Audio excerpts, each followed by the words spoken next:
So hello po mga ka-TH, magandang araw po sa ating lahat kung saan man po aabot ng video na ito, Luzon, Visayas at Mindanao at sa ibang bansa. So magandang araw o magandang gabi or ano pa man dyan, no, sa inyo.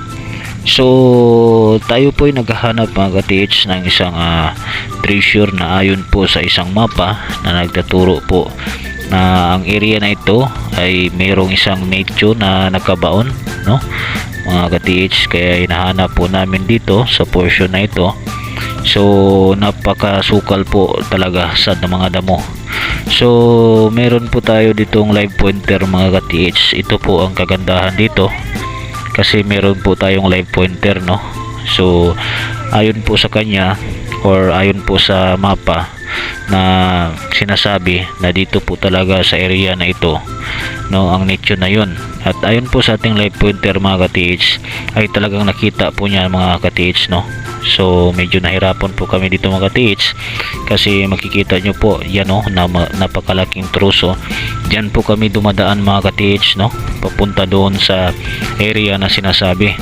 So masukal talaga yan mga ka-TH. Kapag hindi kami dyan dumaan, so hindi talaga kami makapapunta doon. So dyan talaga kami parang yung malaking troso dyan na ginawa namin na daanan, dyan kami sa ibabaw dumaan mga ka-TH para makaproceed lang talaga kami doon sa area na yun, sa sinasabi na yun.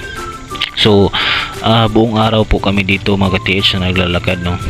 Buong araw po talaga ng aming team na hinahanap ang sinasabi talaga na nicho na yun, kasi hindi naman po magsasabi yung mapa na kung hindi naman po positive. At saka yun doon sa mapa po mga ka-TH, ayon po doon yung mga sign marker ay na-encounter na po namin before kami napunta sa area na ito. So ang hinahanap po namin dito ay isang malaking puno, no, isang malaking puno na may katabing isang punong kahoy din na isang centennial tree or marker, bearing marker. So nandoon banda yung hinahanap po namin na nicho. So hindi pa kami nakaabot doon mga ka-TH. Grabing paglalakad po namin dito, so para makapunta lang po doon or makaabot lang po talaga doon.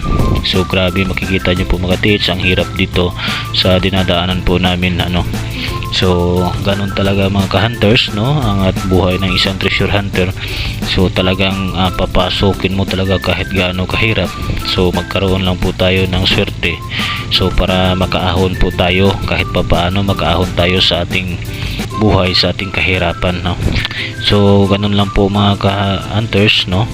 So sana makita po namin dito yung hinahanap po namin para makatulong naman po tayo sa ibang tao at hindi lang po sa ating mga pamilya at sa iba na rin, dahil ang treasure ng sabi pa nga nila, ang mga treasure na ito na ibinaon dito sa atin sa Pilipinas ay hindi lang para po sa atin kundi para sa lahat, no. Kaya magtulungan po tayo, no.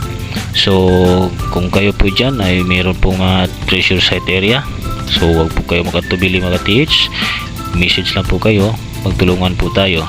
So ano lang po mga ka-TH, huwag nyo pong kalimutan i-like and share po yung itong ating YouTube channel at mag-comment down below. So dito po, magandang araw po sa inyong lahat.